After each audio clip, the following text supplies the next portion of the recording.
എല്ലാവർക്കും പുതിയൊരു വീഡിയോയിലേക്ക് സ്വാഗതം. നിങ്ങളിൽ പലരും കഴിഞ്ഞ ദിവസം സോഷ്യൽ മീഡിയയിലൊക്കെ വ്യാപകമായിട്ട് പ്രചരിക്കുന്ന ഒരു വീഡിയോ കണ്ടു കാണും. നമുക്ക് വളരെ നാണക്കേടും അതുപോലെ തന്നെ ആ അദ്ദേഹത്തിന്റെ ഭാര്യയുടെയും കുട്ടിയുടെയൊക്കെ അവസ്ഥ ഓർക്കുമ്പോൾ വളരെ എന്താ പറയുന്ന അറിയത്തില്ല, അതുപോലുള്ള ഒരു ബുദ്ധിമുട്ട് തോന്നി. കാരണം ഇന്ത്യയിലെ മറ്റ് സംസ്ഥാനത്തെക്കാളും കൂടുതൽ ഇതിനെക്കുറിച്ചൊക്കെ അവയർനെസ് ഉള്ളവരാണ് നമ്മൾ മലയാളികൾ. അപ്പം അങ്ങനെയുള്ള അത് പ്രത്യേകിച്ച് ഒരു മധ്യവയസ്കനായിട്ടുള്ള ഒരാൾ, ആ സെയിം ഏജിൽപ്പെട്ട ഒരു മകളുള്ള അദ്ദേഹം തന്നെ ഇങ്ങനെ ഒരു മോശമായിട്ടുള്ള മെസ്സേജൊക്കെ അയച്ച് പിടിക്കപ്പെടുക എന്നൊക്കെ പറയുമ്പോൾ നമുക്കത് കേൾക്കുമ്പോൾ തന്നെ വളരെ, വീഡിയോ കാണുമ്പോൾ തന്നെ വളരെ ബുദ്ധിമുട്ട്. നമ്മളിവിടെ കാശ് സമ്പാദിക്കാൻ, അത് ജോലിക്കായാലും പഠനത്തിലായാലും എല്ലാത്തിൻ്റെ അന്തിമ ലക്ഷ്യം നമുക്കിവിടെ ഒരു ജീവിതം സെറ്റിലാകുക എന്നുള്ള ഒരു ഉദ്ദേശത്തോടെയാണ് നമ്മളിവിടെ താമസിക്കുന്നത്. സംഭവം നടന്നത് UK-ലാണ്. നമ്മളിപ്പോൾ ഏത് രാജ്യത്തായാലും യൂറോപ്യൻ കൺട്രികൾ ഈ കുട്ടികളുടെ അവകാശങ്ങൾ സംരക്ഷിക്കാനും അവർക്കെതിരെയുള്ള അതിക്രമങ്ങൾ തടയാനൊക്കെ വളരെ മുന്നിൽ നിൽക്കുന്ന രാജ്യങ്ങളാണ്. അപ്പോൾ അങ്ങനെയുള്ള ഒരു കാര്യവും അവർ വെച്ച് പിറപ്പിക്കത്തില്ല. അങ്ങനെയുള്ള ഒരു മാതാപിതാക്കളുടെ ഒരു വോളണ്ടിയർ ഗ്രൂപ്പാണ് ഇദ്ദേഹത്തെ കുടുക്കിയത്.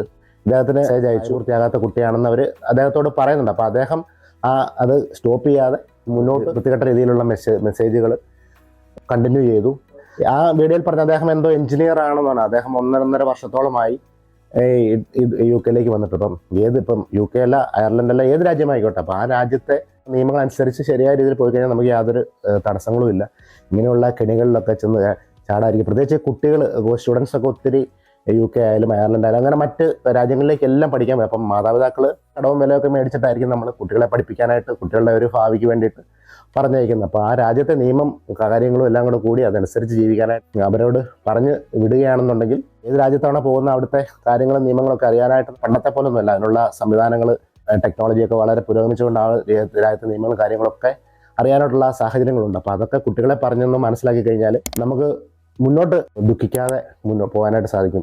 കുട്ടികളായിരിക്കാം ഇങ്ങനെയുള്ള ഇതിലൊക്കെ പെട്ടെന്ന് ചാടുന്നത്. പക്ഷേ ഈ ഒരു മധ്യവയസ്സിൽപ്പെട്ട ഇദ്ദേഹമൊക്കെ ഇങ്ങനെ ചെന്ന് ചാടിയെന്ന് നോക്കുമ്പോഴത്തേക്കും അത് നമുക്ക് എന്താ പറയേണ്ടത്, ആ വീഡിയോ കണ്ടു കഴിയുമ്പോൾ അത്രയ്ക്ക് വിഷമമാണ് ഉണ്ടാകുന്നത്. അപ്പോൾ അതുകൊണ്ടാണ് ഞാൻ ഇങ്ങനെ ഒരു ചെയ്തപ്പോൾ നമുക്കും ആ ഏജിലൊക്കെ ഉള്ള കുട്ടികളും ഭാര്യയൊക്കെ ഉള്ളത്. അപ്പോൾ അവരുടെ അവസ്ഥ, അദ്ദേഹത്തെ അറസ്റ്റ് ചെയ്തിപ്പം ഈ സോഷ്യൽ മീഡിയ എന്ന് പറഞ്ഞത് ആ ഒരു വീഡിയോ തന്നെ ഇപ്പോൾ എനിക്കൊന്ന് വൈറലാണെന്ന് തോന്നുന്നു. കാരണം അതുപോലെ ആൾക്കാർ ആ വീഡിയോ കണ്ടു. അപ്പോൾ അങ്ങനെ നിയമം അനുസരിച്ച് ഇദ്ദേഹത്തെ ജയിലിൽ അടച്ചിട്ട് ശേഷം അവിടുന്ന് കയറ്റി വിടുകയാണ് ചെയ്യുന്നത്.